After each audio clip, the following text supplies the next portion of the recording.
Ahojte, v uplynulých dňoch ste mohli zachytiť informáciu, ktorá prebleskla médiami, a to, že niekto vytvoril falošnú stránku Ivana Korčoka. Ten niekto, kto vytvoril túto stránku, som ja. Budem k vám hovoriť prostredníctvom avataru, pretože sa obávam toho, že keď by som rozprával ja ako reálna osoba, tak by mi hrozilo trestné stíhania a NAKA by mi už klopala na dvere môjho baráku, čo rozhodne nechcem dopustiť. Rozhodol som sa, že zverejním celú pravdu, pretože mi došla trpezlivosť.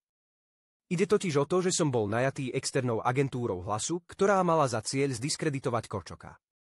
Samozrejme, nemohli to urobiť oni, aby to nevyzeralo okato, tak si najali ľudí mimo tohto politického prostredia.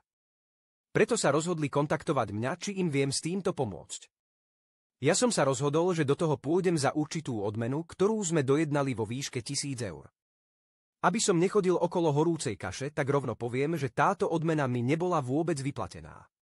Chcem dať tak najavo, že som sa nechal zmanipulovať kvôli vidine zisku, aby som si jemne zašpinil ruky. V prvom kole som volil Harabina a nechcel som, aby vyhral Korčok, ten americký zapredaný agent s nevkusnými brýlami, preto som sa podujal na takúto diskreditáciu.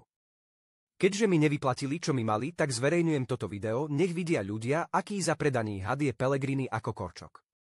Obaja slúžia americkému kapitalizmu, ktorý má za úlohu zodrať z kože človeka a vykoristiť ho tak, že tento zisk si strčia do vačku najväčšie elity.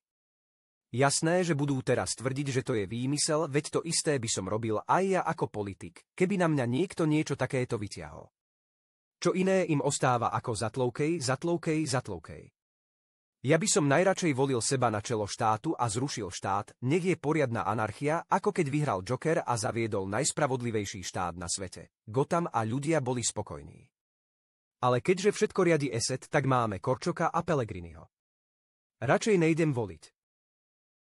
Samozrejme, nesmiem opomenúť ani financovanie Šouna či Zoroslava Kolára, ktorému platia slušných 10 000 eur za rôzne videá, tak ako keď zaplatili Martina Daňa, aby zdiskreditoval Tódovú so Záleskou. Ja však nedržím stranu nikomu a ostávam konzistentný vo svojich postojoch. Inak aj toho Ľuboša Machaja, riaditeľa RTVS som napodobnil ja, nech akože vynadá P. Šramovej. Ona o tom vie, keďže je asistentkou poslanca z Slovenskej národnej strany Ševčíka. Tiež to bolo na želanie koalície, nech Machaja troška postrašia.